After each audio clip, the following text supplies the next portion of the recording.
Yo, what's good, you guys? Your boy Ben Mahari here, representing Mahari Nation Sports Podcast. Hope y'all have been having a good Memorial Day. Getting the day off from work, resting those legs and all that. What I mean? I'm doing the same thing too. But I'm here to give you some more, analysis videos about what I've been seeing throughout the playoffs, and I want to particularly talk about, this series between the Brooklyn Nets and the Boston Celtics, in which the Brooklyn Nets now are in full control of the series as they lead 3 games to 1.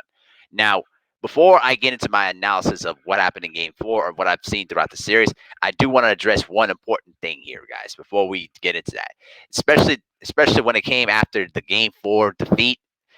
There was some idiotic, Boston fan that basically threw a water bottle at Kyrie Irving after he allegedly stomped on the leprechaun in the aftermath of the Nets defeating the Celtics to take control of the series.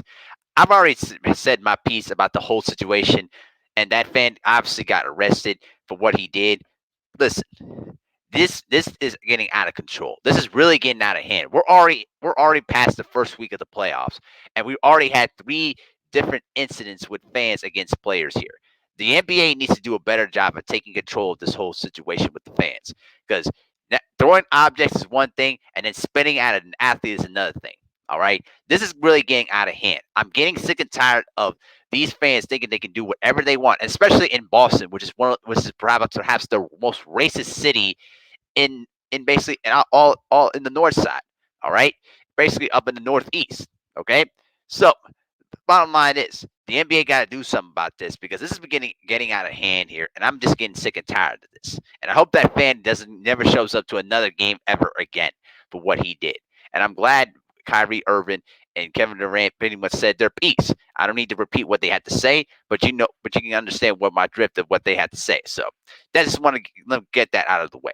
Now, to the big topic in hand here, the analysis of this series. So, heading into this series, I really felt that Boston was going to be shorthanded in terms of the depth that they're going to have, because obviously you lost Jaylen Brown due to the wrist injury, and obviously the knee injury to Kimball Walker forced him to sit out last night.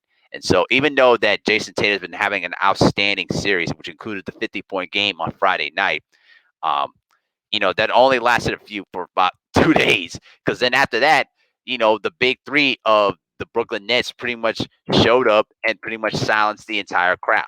You know what I mean? It was pretty much another exhibition of how great this team could be. You know, when you look at the stat sheet, Kevin Durant scored 42 points in 40 minutes of play. Kyrie Irving chipped in with 39, and James Harden chipped in with 23. I mean, you really think about that. That's a lot of offense you got to make up for that. And then you considering the fact that Joe Harris contributed with 14, Bruce Bowen Jr. contributed with 14. I mean, it's just too much for them to handle right now. It stresses to the point of how missing those 2 guys, but also the presence of missing a Jaylen Brown would have probably helped out in terms of their defensive matchups a bit. But but it doesn't excuse the fact that you know the Celtics have been pretty much been overwhelmed. Not just in the fact that the lack of depth that they had, but the thing is that you know pretty much for the Boston Celtics, as simple as this.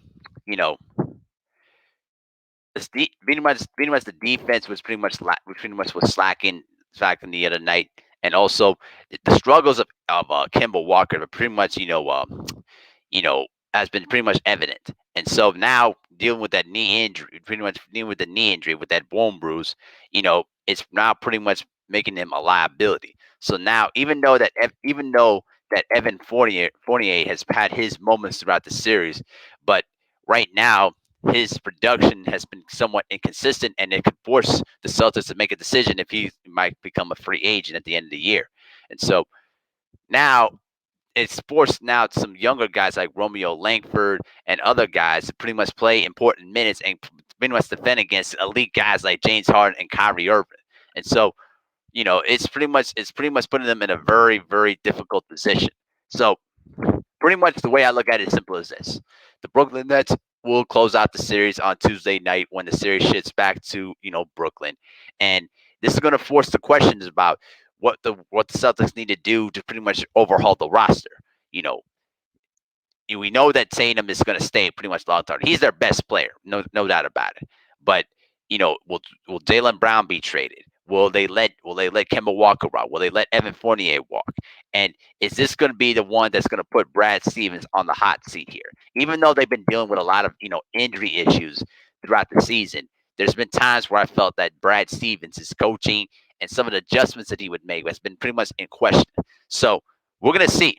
But right now, you know, there's still one more game left to play, and if the Celtics can find a way to limit the effectiveness of the big three and limit the 3-point shooting that they've been going through and get another great performance out of Jayson Tatum, and perhaps maybe that may not be enough. Maybe they're gonna need Evan Fournier and also Marcus Smart to pretty much contribute to some of the scoring. Now, I will say that Marcus Smart has been pretty much been effective throughout the series. He scored 16 in game 4, and then he also chipped in. Also, when I look at the uh,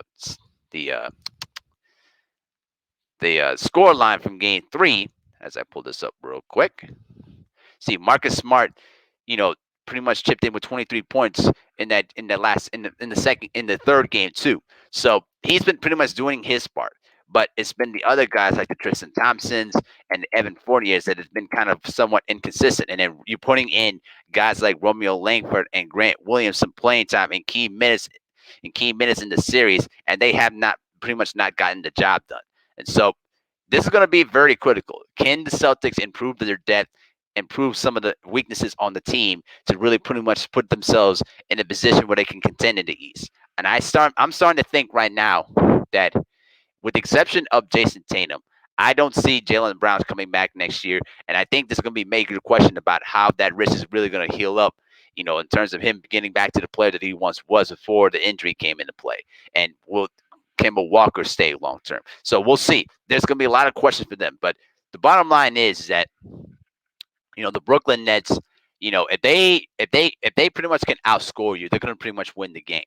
But when they start advancing, in the different level of the playoffs, when they pretty much place against the winner of the real quick, just real quick,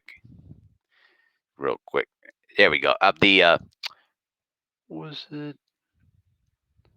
Hang on, just 1 second, just one quick second, just one quick second.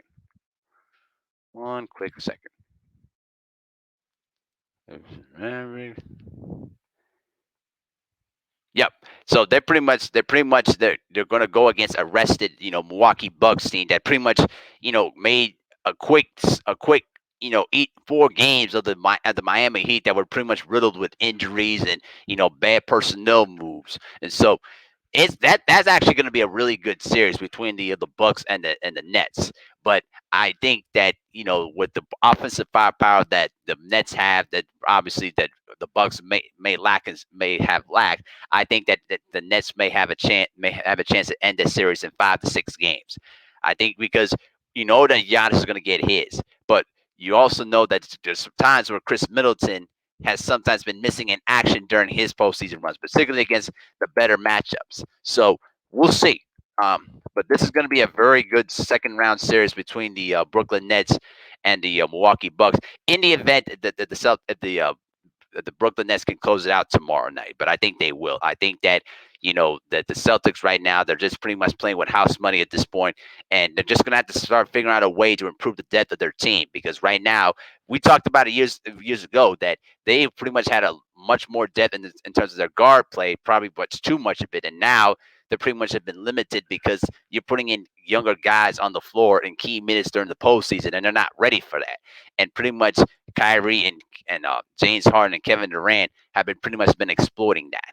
And so at the end of the day, man, you know, the Brooklyn Nets are pretty much in control of the series, and I do see them closing out tomorrow night. I do see them closing out the series, and then we're going to discuss about the Brooklyn Nets and the Milwaukee Bucks. That's going to be a really good series. I predict that the Nets are going to beat them in 5 to 6 games, but I'd probably go more in depth about what I see throughout the series and what the Bucks have to do to try to pull off the major upset of the playoffs. So that's my 2 cents. Let me know what you think in the comment section below. With that, I'm out. Peace.